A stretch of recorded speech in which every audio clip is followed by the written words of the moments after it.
Jesus cura o paralítico de Betesda. Evangelho de João 5:8. E Jesus disse: levanta, toma tua cama e anda. Amados, a solução do problema ocorre quando há encontro pacífico entre a vontade divina e a vontade humana. Amados, a triste realidade do paralítico, as palavras do paralítico sofredor demonstram quanto estava vencido pelo desânimo. Olha só, amados, resignado à sua triste sorte. O João 5:7.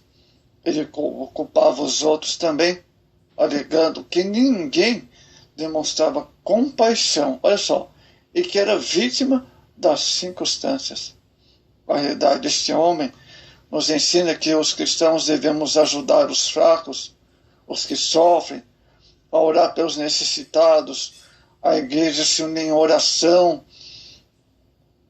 pelo país, pelos governantes, pela cidade, pelas autoridades constituídas, orar pelos que sofrem, né?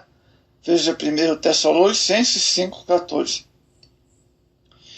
Amados, diante da resposta do paralítico, que não tinha ninguém que ajudasse, Jesus deu uma ordem: levanta-te, toma o teu leito e vai para a tua casa.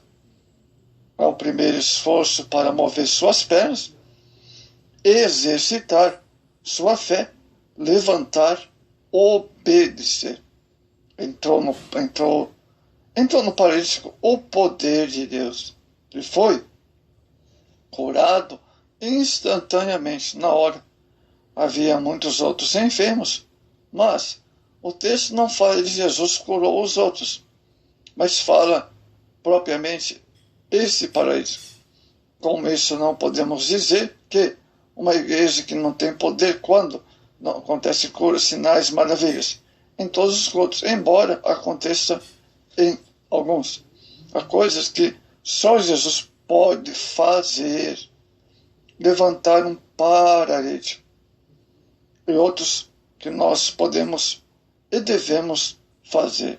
João 9:7. Muito bem.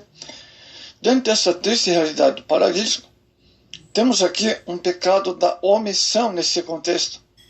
Diante de Jesus, o paralítico alegou que todos se omitiam em ajudá-lo, ou seja, olhava para ele, passava por ele, podia ajudar, podia se compadecer, mas as pessoas não faziam isso, como acontece hoje, nos dias de hoje, né?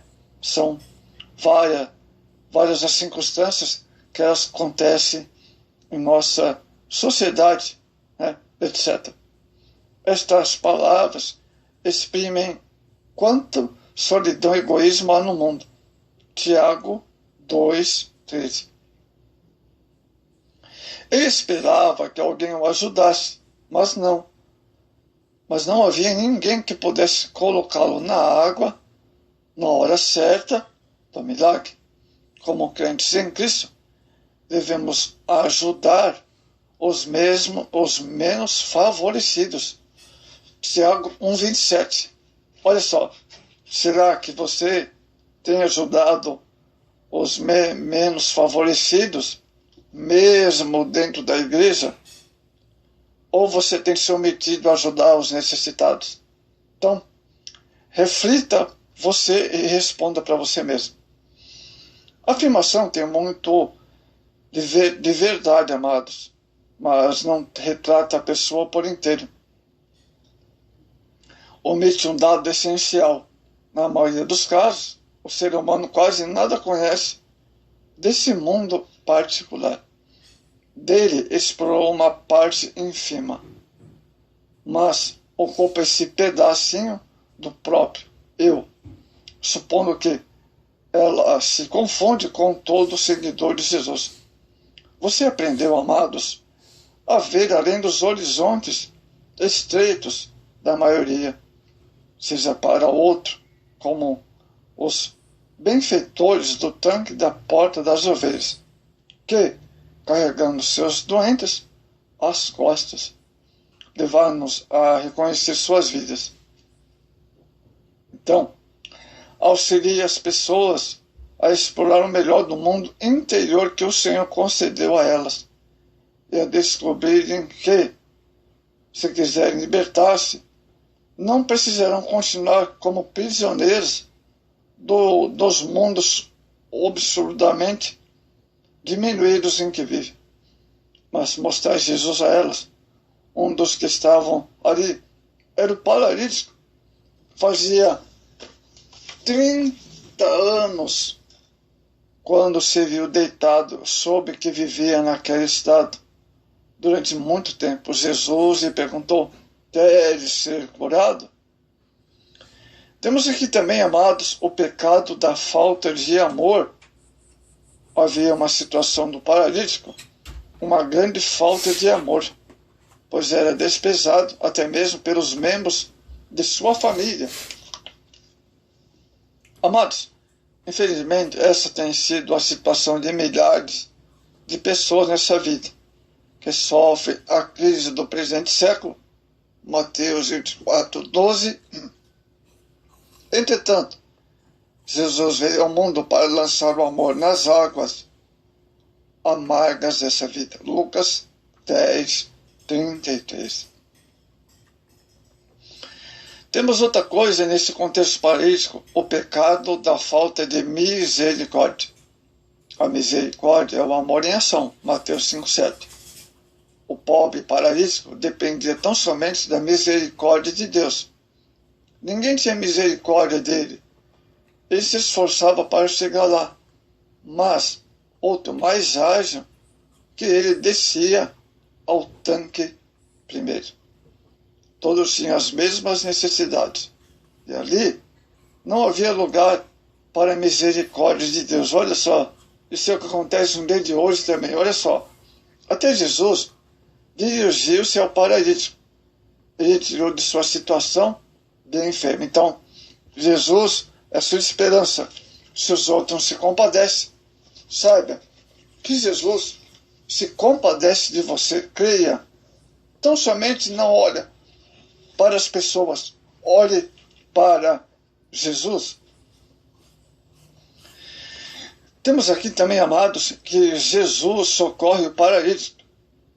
Jesus ordena ao paralítico, diante das palavras de dor, sofrimento do paralítico, soa aos seus ouvidos uma ordem: levanta-te tua cama e anda. Verso 8. Há 38 anos naquela situação, é impossível compreender tais palavras, mas era Jesus, o Filho de Deus, que estava ordenando, e ele tinha o poder para curá-lo. Suas palavras trouxeram fé ao seu coração. É a mesma voz que ordenou tudo o que se fez. Salmo 33:9. Ela chegara ao coração daquele homem e mudaram toda a sua maneira de viver. A cura total do paralítico.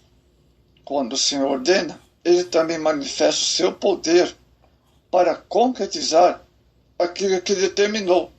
João 5:10. Naquele instante, o corpo deformado do paralítico recebeu o poder de Deus. Ele ficou perfeito para a glória de Deus. O homem creu, manifestou sua fé mediante o ato de obediência ao mandamento que parecia impossível cumprir. Lucas 1:37. Fé é crer, obedecer em tudo o que diz a respeito àquilo que sabemos ser a palavra, o registro do Evangelho. Quando procuramos fazer aquilo que sabemos com a certeza de ser a vontade de Jesus, descobrimos que nossa capacidade está à altura desse desejo e que nossas forças bastam para cumprir o dever. Temos aqui também que Jesus, ele se revela agora àquele paralítico, amados. Jesus se revela àquele paralítico. agora andando por toda parte. Os judeus, os religiosos criticavam por estar carregando sua cama, pois Jesus lhe tinha ordenado. Verso 11. Entretanto, o paralítico não sabia o nome de seu benfeitor, que mais tarde o encontra e se declara para ele. João 5, verso 13 ao 15. O homem lançou responsabilidade sobre Jesus e respondeu: aquele que me curou, ele o próprio disse: toma tua cama e anda. Verso 11. Na simplicidade, o homem acabou enunciando uma regra do discipulado cristão: que ide e pregai. Amados, Jesus sempre demonstrou solidário à frente ao sofrimento dos homens. Na verdade, Jesus veio exatamente trazer alívio, cura para a alma dos que o buscam. Sua missão é voltada essencialmente para os aflitos, amargurados, carentes da salvação. Os sãos não necessitam de médico. Marcos 2,17.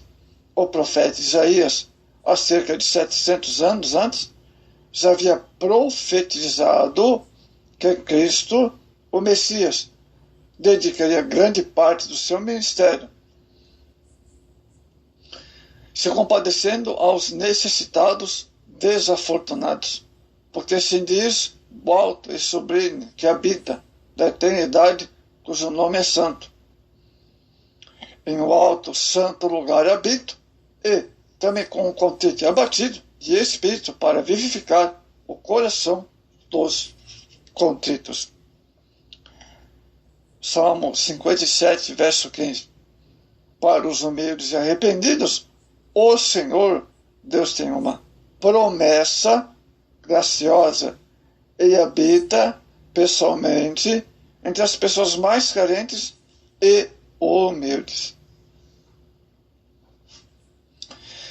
Então, amados, para concluir, o tanque de Betesda é um tipo de vale de lágrimas, em que vivem muitas vidas nos dias atuais. Olha só, a cada dia somos alcançados pelas enfermidades, calamidades, morte, crise, etc. Porém, em meio a tudo isso, surge Jesus para você, o Filho de Deus, trazendo a salvação a todo o que querem receber.